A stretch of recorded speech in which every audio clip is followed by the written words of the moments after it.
وهذا هو le problème que le régime algérien va rencontrer prochainement.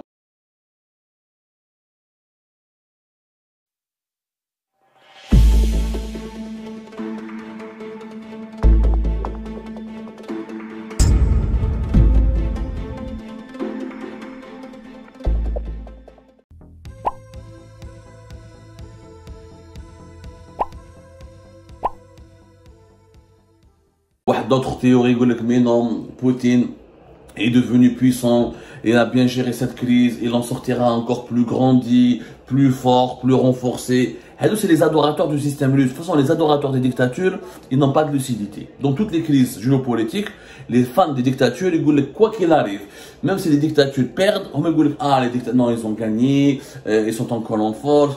Ils n'ont pas de lucidité. Donc on ne peut pas les croire parce qu'ils ne sont pas objectifs dans leurs analyses. Ils n'analysent pas les choses, les situations plutôt objectivement. Ils ont un parti pris. Ils pensent que c'est des adorateurs de Poutine, c'est des adorateurs des systèmes autoritaires, c'est des adorateurs des dictateurs. Donc quoi qu'il en soit, ils seront de leur côté.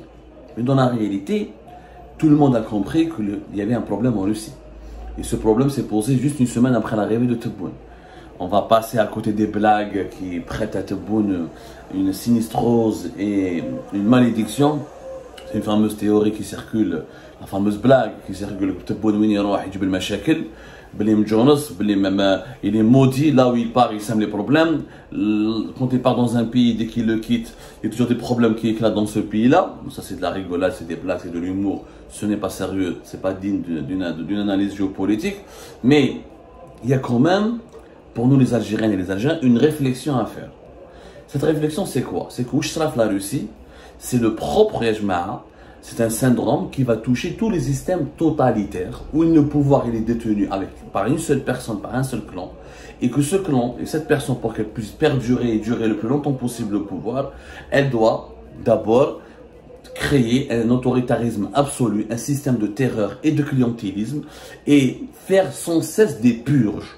Le système russe, c'est la conséquence des purges menées par Poutine. Donc les Wagner se sont sentis utilisés, se sont sentis abusés. Poutine pendant des années, il les a utilisés pendant des années. Maintenant, il a voulu les jeter comme des vieilles chaussettes. Et c'est pour ça qu'ils se sont rebellés, ils ont voulu se défendre, ils ont voulu se révolter contre ce maître qui veut maintenant les liquider alors qu'ils étaient parmi ses plus fidèles serviteurs. Dans les dictatures, dans les systèmes totalitaires, c'est un scénario qui se produit régulièrement. Peut-être de façon beaucoup moins éclatante, comme on l'a vu ces dernières 24 heures en Russie, mais dans toutes les dictatures, à un moment donné, parce qu'il n'y a pas d'opposition. Comme il n'y a pas d'opposition, il n'y a pas de parti politique, il n'y a pas de manifestation, il n'y a pas une presse libre, il n'y a pas une presse indépendante, il n'y a pas d'espace de liberté d'expression. Qu'est-ce qui se passe? Eh bien, les oppositions s'expriment au sein du pouvoir autoritaire.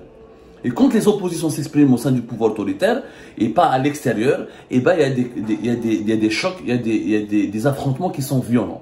Parce que c'est le plus fort, le mieux armé, celui qui a le plus d'amis, celui qui a le plus de réseaux et de relais au sein des services de sécurité au sein de l'armée, qui finit par provoquer un conflit et qui finit par remporter ce conflit ou par déstabiliser le système de l'intérieur.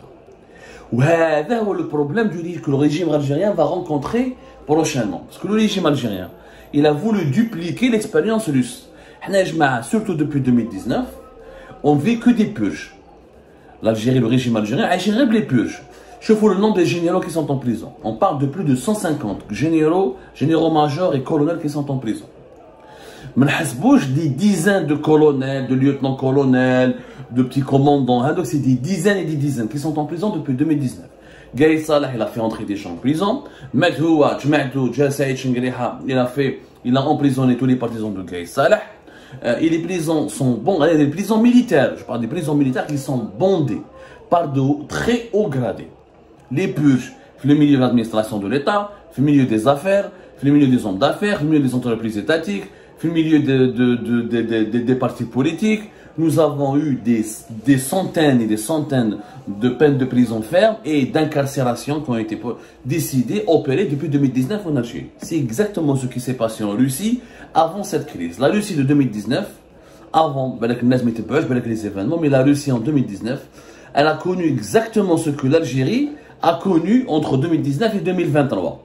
c'est-à-dire un mouvement de purge. Vladimir Poutine a multiplié les arrestations contre des hauts responsables de l'administration et de l'État russe au nom de la lutte contre la corruption. Exactement comme en Algérie. Les systèmes autoritaires utilisent toujours la lutte contre la corruption pour mettre en prison des hauts responsables ou là, des dirigeants que ces systèmes veulent, qui sont devenus gênants, ou là un poids lourd, ou là un fardeau pour ces systèmes, ils veulent les liquider. La corruption, c'est toujours le motif le plus facile et le plus intéressant à utiliser pour convaincre la population que ces emprisonnements sont justifiés, ils sont utiles, il faut les soutenir. Exactement. Il y a d'ailleurs un analyste politique à Jma'a. On va la faire en deuxième partie. Mais c'est exactement les conséquences, aujourd'hui, la crise d'aujourd'hui en Russie, c'est les conséquences des purges menées depuis 2019. Il y a comment il s'appelle, un politologue et économiste russe qui s'appelle Kirill Rogov. En 2019, il a parlé de ce qui se passait en Russie. Il a donné une lecture. La multiplication des accusations contre des hauts responsables russes vise à maintenir une tension dans toute l'élite, un sentiment de terreur light.